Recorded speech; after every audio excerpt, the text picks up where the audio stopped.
Happy with this trend that keeps happening on Wednesdays where the sun is out, it's warm, and you feel like it's summer. So that summer topic is going to lead us to what we're doing today.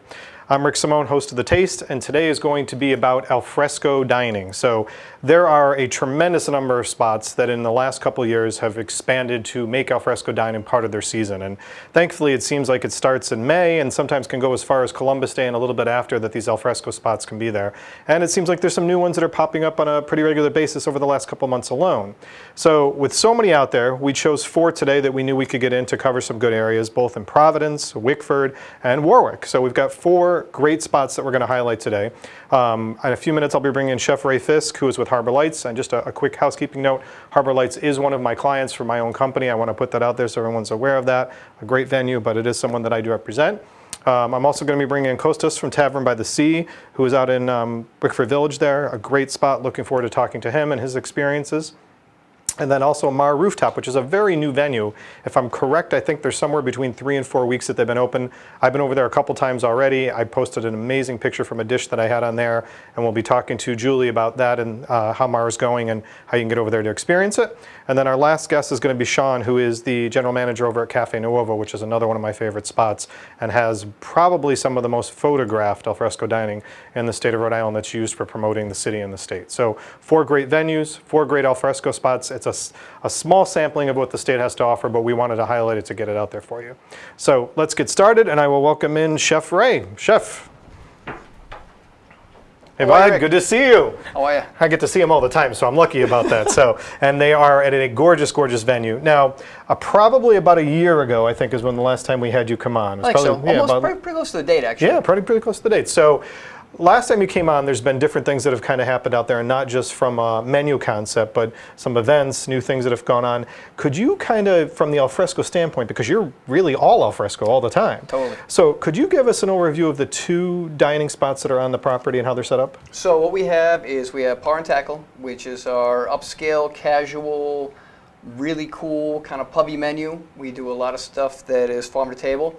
We do as much local stuff as we can. We like to take local twists on the items we have. If it's something out of the ordinary, not really a local thing, we put local flavors into it. Right. And then we also have the Tiki Bar, which has our pool and our Tiki Truck. The Tiki Truck is fast casual fare. It's burgers, it's clam cakes, chowder, salads, tacos. The tacos are awesome. I was just going to say the street. We say like street tacos. They're amazing. To get to that, bring it up. The tacos are unbelievable. So both those spots, and they're in different locations on the property. Yes. So one spot is more on the One spot's kind of up on a hill a little bit. You've got an awesome view of the bay. It has the best sunsets on the planet. Yeah. You're sitting totally open. It's a post and beam structure. And you've got a great view out there. You can also look onto the course as well. That's right near the golf course. And then the Tiki Bar is set a little closer to the marina. And you've got an amazing view of the bay from there too, and our infinity pool. So you look almost like you're completely in the water the whole time. You look right out in the bay. It's sweet. Yeah, and the pool, the fact that the pool's there and you get to go to the pool is an amazing part of it alone. Open to the public. And I got passes. Yeah, no, that's right. Day passes. That's right. Day passes that you can get over there. So if you're looking for a pool and to be alfresco dining, you got it made going here. So one of the things in the past with the chef and also with Maggie Longo, who's the director of operations, we highlighted is the full abilities of this property. And one of the things that makes it unique, I think, from other alfresco spots is the amount of things you can do at it. So you have the marina. Got the marina, we've got the pool, we have golf, we have events. Yeah, speaking of events, we got a good event coming up. Lobster Boil, July 3rd.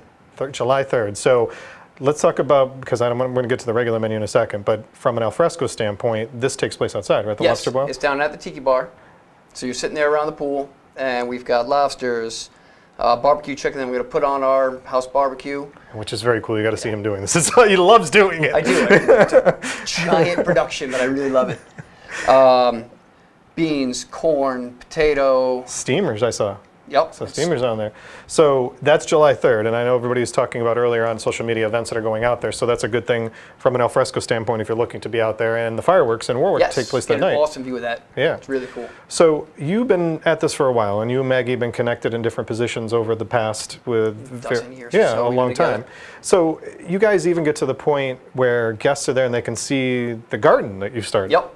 So it's Maggie's got a special name for micro. It's our micro farm. Micro farm. That's what Maggie calls it. See, Maggie, I made sure I'm giving you credit for things too. She coins her own phrases to me all the time.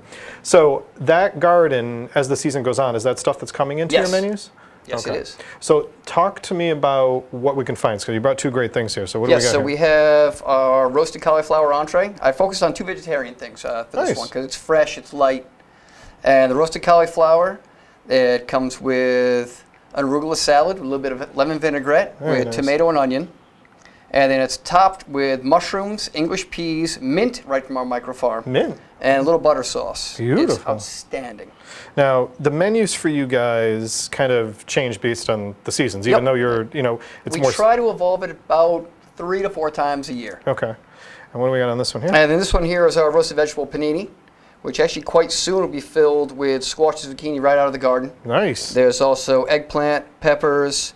There's a summer pesto in there with a lot of different herbs that we take right out of the garden. Right. And brie cheese. So these kind of items, and this is the portion size of things being on there, this is more the size for Par and Tackle than down at the Tiki Bar. Yep. Because you mentioned the Tiki Bar, it's kind of the street tacos, the smaller items that are out there. A little more economical. Right. To be able to do that. But in both spots, you've got similar views, but from a different position of comfort, right?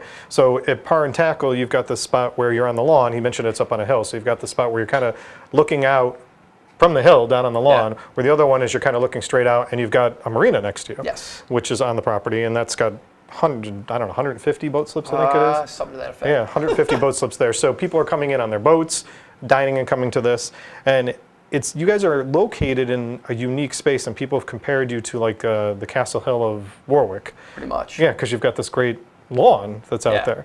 So if someone's trying to get out to you, what kind of goes or how they get to Warwick Neck, where you are? Because Warwick Neck is kind of tucked into the corner. If you know where Rocky Point walking path is, which they've done a great job in renovating. We're way before that. As soon as you get into Warwick Neck, you take a swing on Meadowview Ave, and you're going to see signs for us. As a matter of fact, across the way, you can see Iggy's. Yes. Right, from you. You can see. Well, we can't quite see Iggy's, but we can see a lot of Oakland Beach. Oakland Beach, okay, that's what it is. I knew that there's a beach across the way, and I know that Iggy's is somewhere near that area. So the views are breathtaking. It's the alfresco side of that, and everyone that's going to come in today is going to have different views from the alfresco point of dining for it. This, like I said, just the uniqueness is the length of time of how the operations go are strictly for it out there. So in preparing these things, does menus, and this is kind of just an education for us, do menus need to be planned differently because all of your dining is al fresco? Not really. No. So it's I do anything we can think of is what we put on the plate. So they don't have to. I like trying to do new things every time. I don't like repeating a lot of the things. Some of the stuff in the menu will always stay the same. Everybody loves our calamari. Oh yeah, that's good. The wings are killer. We've got a couple specialty burger. Our burgers are top notch. And then after that, everything just sort of whatever we come up with for that month that we go through and say, we don't change it, and this wasn't doing so well, so let's change into this and make that do better, and it does. And I think that's to your credit too, is the variety. So it's not a simple menu by any means. It's not a short menu at either place, really, at either location. No. So I mean, that's a lot for you guys to work on and get out for the venue that you're at and do it. But there are a lot of choices. And hours-wise, what are the hours for the venue? So we're 11 to 9 during the week, and 11 to 10 on the weekends. 11 to 10 on the weekends, okay. And then you guys have got things that are added to. You've got different entertainment. We have Wednesday night rock and roll bingo down at the Tiki Bar. Thursday night, Friday night, Saturday night entertainment, Sunday day entertainment, and Monday we have our Industry Mondays. So if you're in the business, or if you're a hairdresser or anything, bring a pay stub, bring a t-shirt that has the logo on it.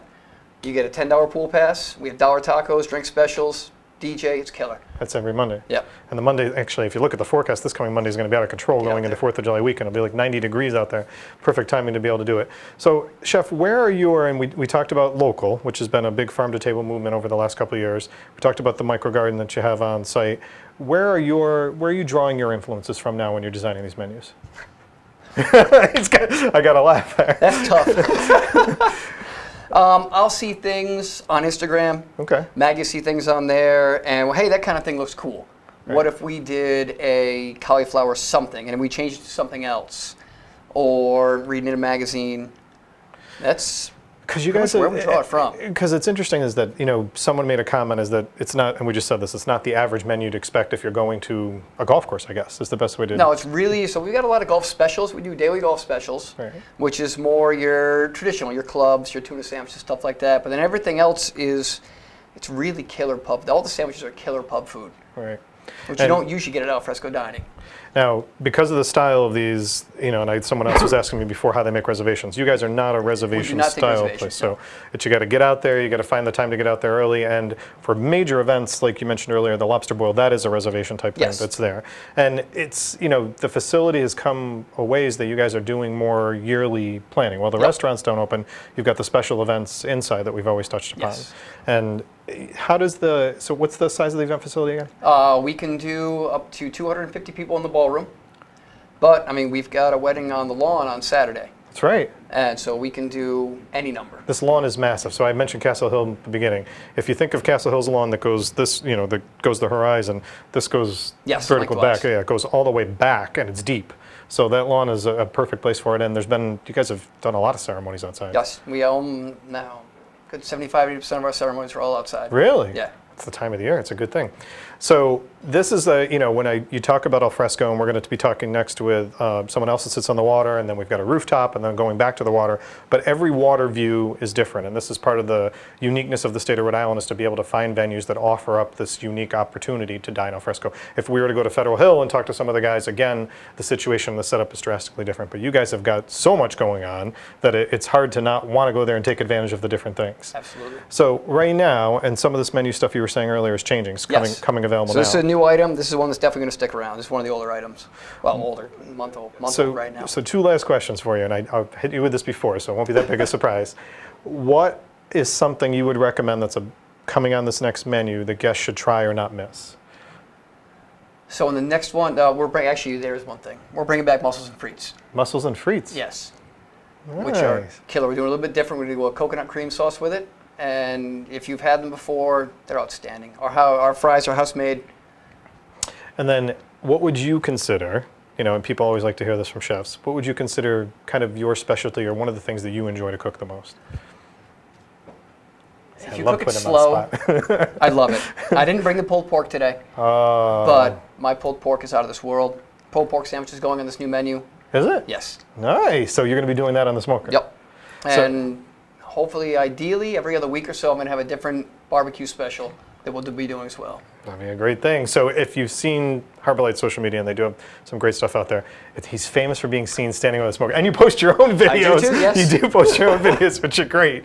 So Harbor Lights is definitely one of the great spots to check out in the state that's out there. A lot of different opportunities. The chef has gone over both the destinations that are on the property, and they are destinations within the property, because they're kind of, I don't want to say far apart, but... No, but we also have a shuttle yeah. that transports people back and forth. The golf carts, yeah. So, but they are two different distances and two different views, so it's great to check out. And his menus, I can tell you, are top-notch from tasting them, and I'm looking forward to the lobster boil and the fireworks on July 3rd. I think it'll be great. Chef, thanks for making the Rick, time. thank you so really much. appreciate seeing you. My God, the mushrooms are making me drool right now. All right, so that was Harbor Lights. Next, I want to bring in someone who I have not had the advantage to get out and see yet, but has received great reviews, and I've had a lot of friends that dine there. I want to bring in Costas from Tavern by the Sea. So if you've looked